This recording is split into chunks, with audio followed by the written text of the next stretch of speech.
I'm loving every second.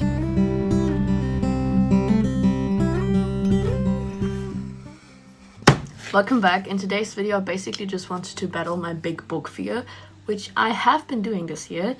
But I think reading big fantasy books is something different than reading big literary fiction books.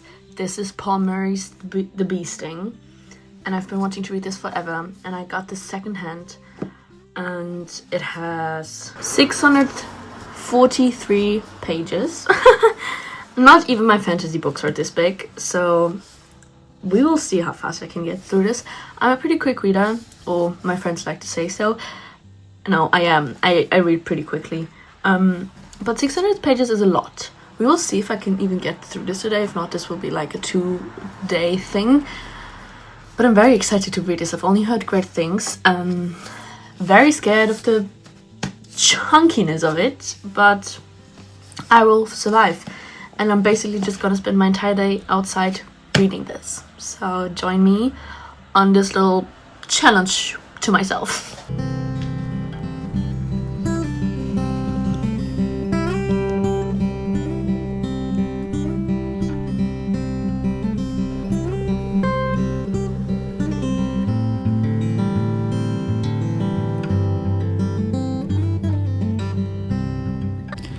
So it's currently 12 p.m. on Wednesday the 12th of June, I think, and I'm just about to start with The Bee Sting. And it's such nice weather, it's like not too hot, which I despise, so it's a perfect reading weather.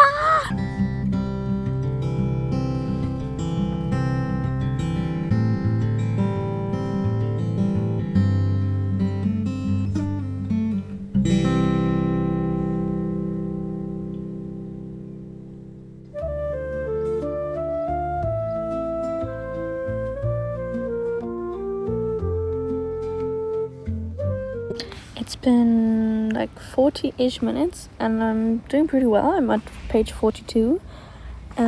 Chapter 2 just started and I'm really liking it. I thought I'd struggle more getting into the story and the writing style, but I really like the way Murray writes. I'm noticing. I've never read anything of his before, but I really like it so far. And the girls, Cass and Elaine, are very much giving girlhood, and it's not looking too good for them, so I'm worried. I just realized that maybe I should tell you what The Bee Sting is actually about, so I'm just gonna read you the summary. The Barnes family are in trouble. Until recently they ran the biggest business in town. Now they're teetering on the brink of bankruptcy, and that's just the start of their problems. Dickie and Imelda's marriage is hanging by a thread. Straight-A student Cass is careening off the rails. PJ is hopelessly in debt to the school bully. Meanwhile, the past is rising up to meet them, but everyone's too wrapped up in the present to notice disaster looming.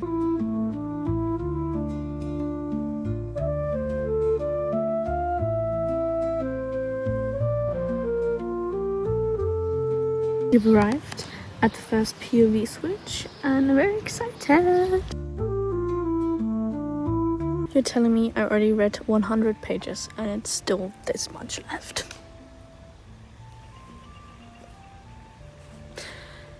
Reading break because I'm a hungry bitch and I can't concentrate.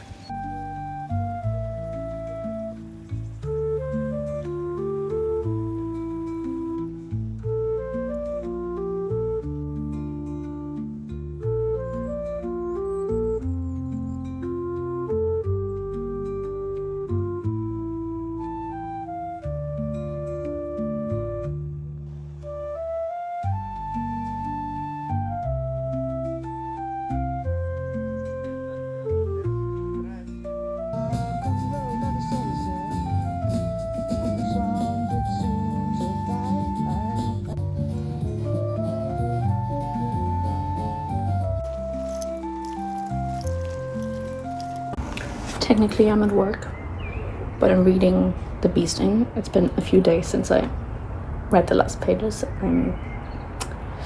What can I say? I was busy, okay? and it's the mom's POV now, and I find it so interesting how the writing style changes with each POV, you know.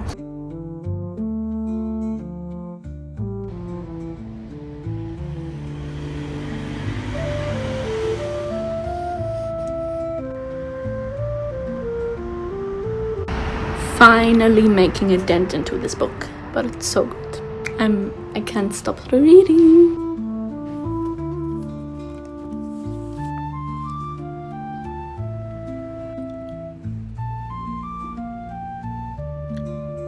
I think what this book does best is make you empathize with every single character. For example, I hated Dickie. I hated him. And now he's my favorite character. Just because I'm reading from his POV, and that's pretty fantastic writing.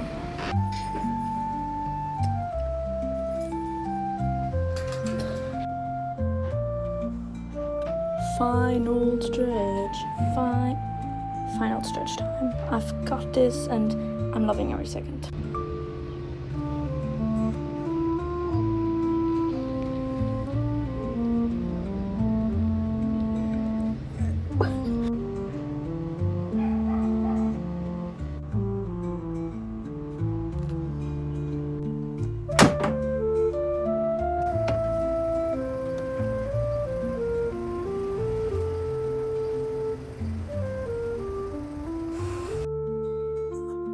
Last night?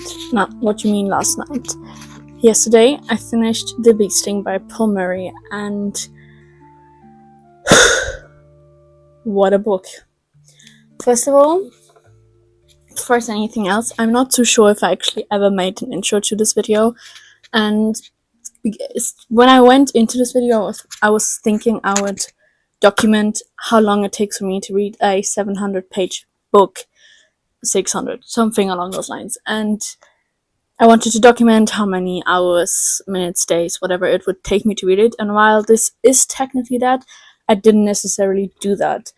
This is more a video, a reading vlog, if you will, a review, a reaction video, and a battling my big book fear. Because if there's one thing about me, I love reading lit fic, and lit fic is usually very much so smaller than that.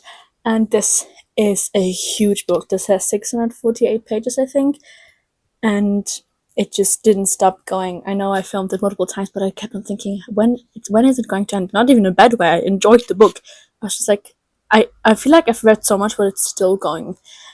Anyway, that's just to make clear what this video was actually about. Because I feel this is a very chaotic video, sadly. I didn't end up filming that much because I read most of it at work, which wasn't the plan. I didn't want to carry this with me to work, but I couldn't stop reading it, so it happened, which is a wonderful, fast thing to talk about. Even though this was so long and I was so scared to read it, I couldn't put it down.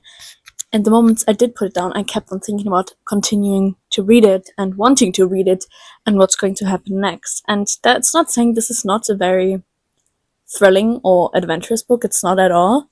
Well, towards the end, maybe a little bit, but this is not an action book, so why would there be that much suspense? But I kept on wanting to know what's going to happen next. Let's talk a little bit more about the book. I think I did read you the summary, so I don't need to tell you again, but basically the book is a constant, not very fast, but constant switching between POVs. We have the four main family members, Cass, PJ, Dickie, and Imelda, and we switch from each of their perspectives to another.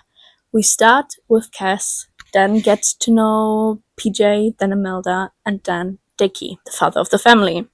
They live in Ireland, they live in a very small town, lots of rumors and drama, as you know how it is with small towns. And yeah, we just follow them as they live their life, and the way the past catches up to them, the past traumas of their lives, of their family, and also just especially the teenagers figuring themselves out and dealing with the trauma, and also not dealing with the trauma, and that leaving and all of those years of not knowing anything about those, but still having that passed down to you, the ways you cope and the ways you don't. And this was brilliant. Whenever a new POV started, the POVs are pretty long. I feel like all of the characters at the beginning got like maybe 150 pages was very, very solid. And whenever I started one of those POVs, I was like, I don't know how I feel about this one. Just when the POV switches, the writing style as well switches to be more like the character and to get a better understanding of the character. The writing has to change. That meaning very different writing styles in here, which is incredible that one singular person wrote that. Anyway, and whenever I started this, I was like, I don't know how I feel about this one. I hope this one's over quick. And then I was like 20 pages into the POV, and I was like, oh my god, I hope this is the rest of the book. Because I loved the POV whenever I got actually into it, and when I understood the character and why they were talking and thinking the way they were. And I think that's fabulous, and especially the way that Paul Murray makes you empathize. I think I talked about it a little bit earlier, but I just wanted to say it again because it's incredible. Whenever I first read the book, when I read the first few pages, I was like, okay, this character I like, this character I don't like, and then I got the POV from that character, and then I immediately was, oh, sorry for disliking you, you're actually very nice and just misunderstood, and that happened to every single character. And I love that of putting this kind of statement out there that while it might not be your truth, it's someone else's truth, and it's important to empathize with that and to sympathize. And I think this book did a brilliant job with that.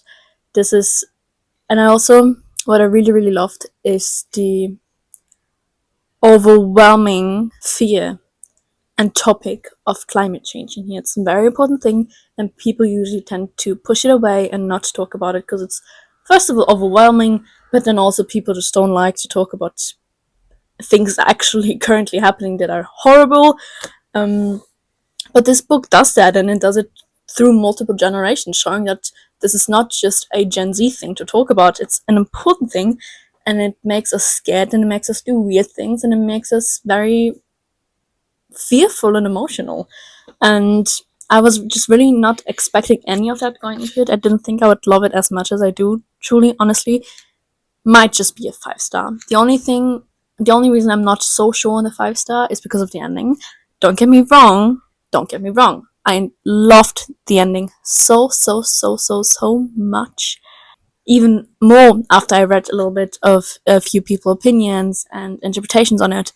But I do think it felt a bit too open for me at times. And it was happening very quickly, but not even in a bad way. So it's like maybe a 4.7.5. You know, it's almost it's almost there. My god, I just almost died. I completely forgot what I wanted to say with the POVs. So we get like 150 pages per character, and then towards the end, it just keeps getting less and less and less and less, and it keeps switching faster and faster until the end, where just every character gets one line until the next character's POV comes. And that was so brilliant, and he had a clear structure and line throughout this entire book. I always knew what was being talked about and what was happening and why this is linked to any of the other things that have been said. And that's incredible because I feel like sometimes, especially with POV switching, I'm like, okay, how does this correlate to what was just happening? But this is so intertwined with one another, and these characters are so complex and thought out, and even the side characters, brilliantly written. And there were so many surprising things in here. And the thing that I especially loved was the exploration of closeted homosexuality and how hard it was, and especially then comparing it to modern day, which is still hard but very different from how it used to be. And incredible storytelling. It's just wonderful. And I loved Cass and how girl confusing she was, and she was so upsetting at times, but so understandable because she's just a girl and she's having a crush and she's just living life and being stressed, and her parents are shitty, and then we find out that her parents are trying their best, but they're also still being shitty to her. So it's very girl, so confusing in the best way possible. I think, especially the family dynamic, as someone coming from a very complex family also, I think he did this brilliantly, and especially the way this affected the kids and how no one actually talked about it and how it messed them all up a lot. And I of course love Ireland. I love the Irish countryside. I love Dublin. So I love reading Irish literature. I have a whole shelf dedicated to it, and it was lovely getting back into it. And of course, it all coming back to that bee sting and what that bee sting represents and what it did to the family was so interesting, and I never knew what was happening. I didn't see any of it coming. I didn't see any of the storyline plots. I didn't see any of the plot twists in the story coming. It's like not dramatic plot twists, but you don't expect a lot of the, you don't. I felt like I didn't expect any of this to happen, and it did. And that's what makes these characters so real and complex, because that's just what the human experience is like. You never know what's going to happen, and you never know what secrets and yeah, what stories people are hiding because they're afraid or because they can't tell them. Or yeah, it's just really interesting to read about. Also scary at times. PJ had such an interesting plotline that made me so scared for him and for myself. The way they all grew up, especially the parents, how much that affected them and the loss of their lives, and it's just such an interesting read. And I also liked that they put some folklore in here, that he put some folklore in here, and just these incredibly complex dynamics. I can see why people had been raving about this last year, I think, or beginning of this year. Absolutely deserves to be hyped. And if you want to combat your big book fear with any book that isn't a fantasy book, let it be this one, because it's definitely worth. I think this is a pretty short video. Nothing compared to how long I can tell you how long it took me to read this. So I started a week ago. I started reading this a week ago on my day off. Read about 160 pages, and then I didn't have time at all. I was at a wedding, had to work, and many errands for me to run. And then I finished it last night and continued reading it the day before that. So all in all, it took me 3 days, but there were a lot of breaks in there, and I was reading like 3/4 of this book while at work, which is also always tricky because, of course, customers and whatever. But especially comparing that to how fast I read it, I think it's pretty incredible, because that says a lot about how good this book actually is. Because I did read it that fast while at work, and I also cried at work, as you can tell by the shots I put in here. And that's it. Please, please, please, please, please, if you've read the book, let me know what your thoughts were and what you think of the ending, especially. I wish I could talk more about it, but I think if you haven't read the book, this will just be unnecessary. And if you have any other recommendations for me, please let me know based on this. I love Irish literature, I love complex characters, and see you in the next one. Bye!